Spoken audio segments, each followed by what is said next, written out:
our knowledge of floods in this water events, great water events, great storm events in this area is very limited. We've only been collecting weather records for 100+ years, and nature works on a much longer time scale. So it's one of the things that the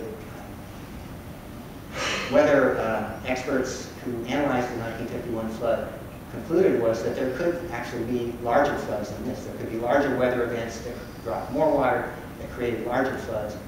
And whether the system now is engineered enough to contain a larger flood event is by no means certain. And then we can add into that, over the last 10 years, the fact that climate change may be bringing us more extreme weather events. So although we're very complacent about this, it may be that we should be more uneasy about this whole system that we've constructed. One of the considerations is who pays for this if we rebuild it, who benefits from this. Not everyone benefits equally from flood control systems. And also the costs are spread nationally, but they have local benefits. Is that really fair?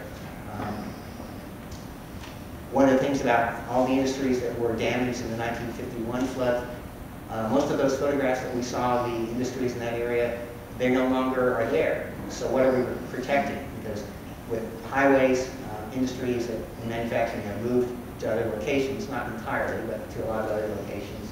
So there are a lot of questions that should be asked about what we're doing in this situation. And it's Gilbert White who offers one of the alternatives, which is the idea that, first of all, public policy should consider all forms of adjustment to floods, including something like floodplain management, rather than engineering.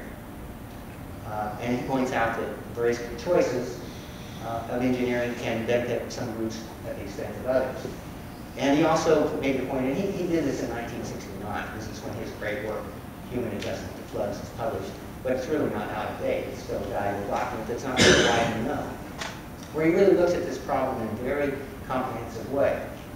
But he does conclude in 1969 that later historians may look back at the 1960s as the time when building dams and reservoirs reached their peak and then began to decline. And I think that actually is probably true for a number of reasons. One is the cost is so great to build new systems, and also we're beginning to understand that maybe there are some limitations on this particular solution to our flood control.